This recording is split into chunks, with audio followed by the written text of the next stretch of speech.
సోది చెప్తాను, ఉన్నది ఉన్నట్టుగా చెప్తాను, లేనిది లేనట్టుగా చెప్తానమ్మ సోది చెప్తాను.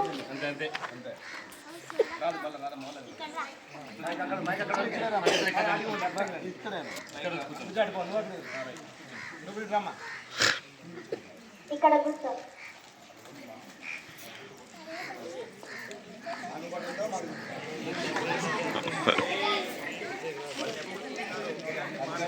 ఎవరి గురించి చెప్పాలి తల్లి? నీ గురించేనా తల్లి? నీ పక్కన కూర్చున్న ఎవరు తల్లి? ఆమె నీ ఫ్రెండ్ కాదు తల్లి, నా స్నేహితురాలు అని చెప్పాలి తల్లి. ఆంగ్లేయ భాషని ఉపయోగిస్తున్నారు కదా తల్లి మీరు. తల్లి ఒక్కసారి నీ చెయ్యి చాపు తల్లి.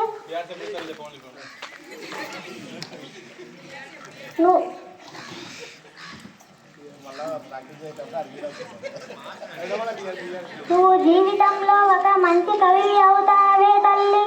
నీకోసం ప్రజలు ఎదురు చూస్తూ ఉంటారే తల్లి.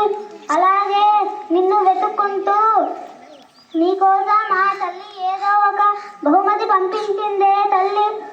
అది ఏమిటో ఒక్కసారి చెప్తావా ఏంటే తల్లి?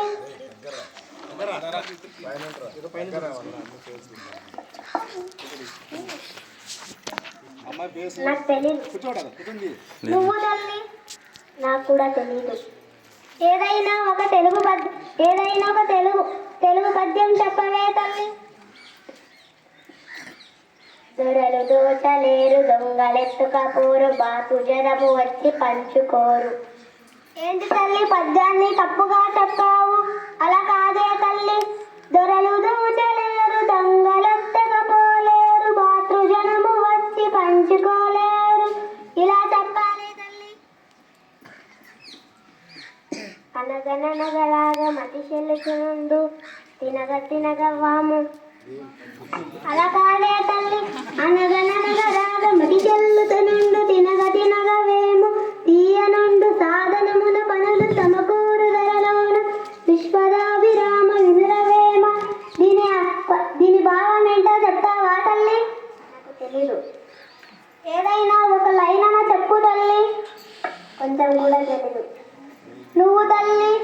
నాకు కూడా తెలీదు.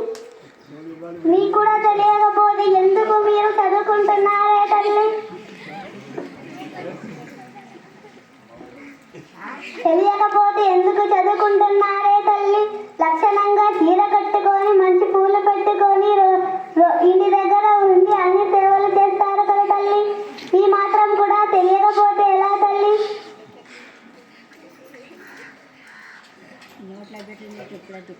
తెలియదేంటే తల్లి? ఎన్నిసార్లు చెప్పినా కూడా చెప్పట్లేదు ఎందుకు తల్లి? నువ్వు జీవితంలో ఒక తెలుగు కవి, ఒక మాతృ కవివి అవుతావంటే దానికి అర్థం ఏంటో ఒక్కసారి చెప్ప. నాకు తెలుసు. అయితే మళ్ళీ నువ్వు ఎందుకు చదువుకుంటున్నా తల్లి?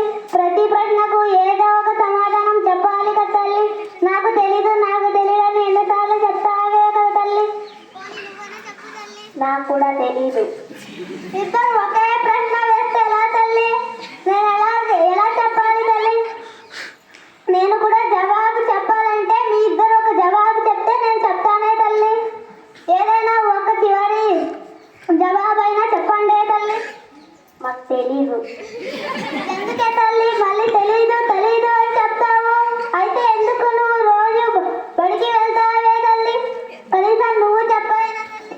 నాకు తెలీదు. ఎందుకు తల్లి? ఇద్దరికి తెలియకపోతే ఎందుకు చదువుకోవడానికి వెళ్తారు కదా తల్లి నువ్వు? ఏదైనా ఒక చివరి పద్యమైనా చెప్పండి తల్లి. మాకు తెలిసినవే చెప్తా. ఏదో ఒక పద్యం చెప్పండి తల్లి. మీకు దండం పెడతాను. ఏం చదువుకుంటారో ఏమో అర్థం తెలియట్లేదు. చాలే.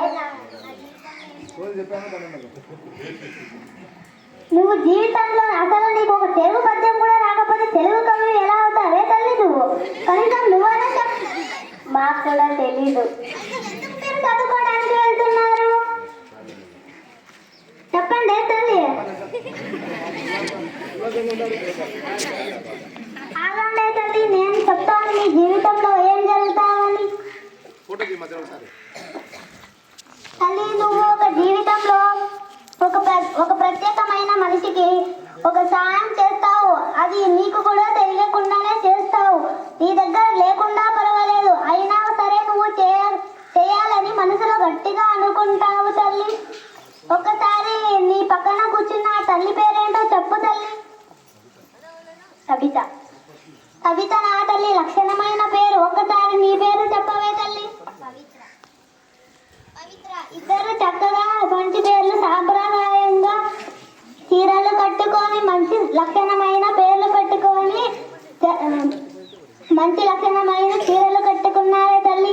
మన సాంప్రదాయాన్ని మీరు ఇంకొకసారి నేర్పించారే తల్లి. తల్లి నీకు అమ్మ నాన్న లేరా తల్లి? ఉన్నారు. ఎంత బాగా లక్షణంగా చీర కట్టుకున్నావు కదా తల్లి. ఒకసారి నువ్వు చెప్పు తల్లి. నాకు కూడా ఉన్నారు. నీకున్నారా తల్లి? అందుకే నువ్వు ఏదో ఒక చీర కట్టుకోకుండా దాన్ని ఏదో ఫ్రాకు. ఈ కాలంలో పిల్లలు చాలా చెడిపోయారే తల్లి. మన సాంప్రదాయాన్ని మర్చిపోయి పిక్క పిక్క డ్రెస్సులు వేసుకుంటున్నారే తల్లి.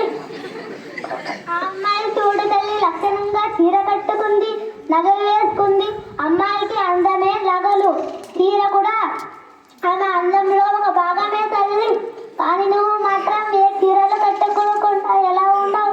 మన సాంప్రదాయాన్ని మర్చిపోతున్నావే తల్లి నువ్వు. తల్లి నువ్వు నగలు ఎంత చక్కగా వేసుకున్నావు, కానీ నీ స్నేహితురాలు ఎందుకు నగలు వేసుకోలేదు కాస్త చెప్తావా? ఆమెతో లేవు. లేకపోతే ఏమైంది? నీ దగ్గర ఏదంటే తనకు సహాయం చేయాలి.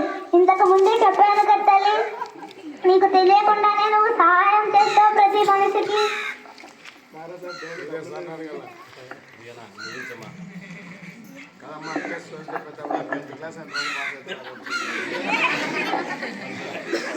తల్లి ఇప్పుడు నువ్వు ఎన్నో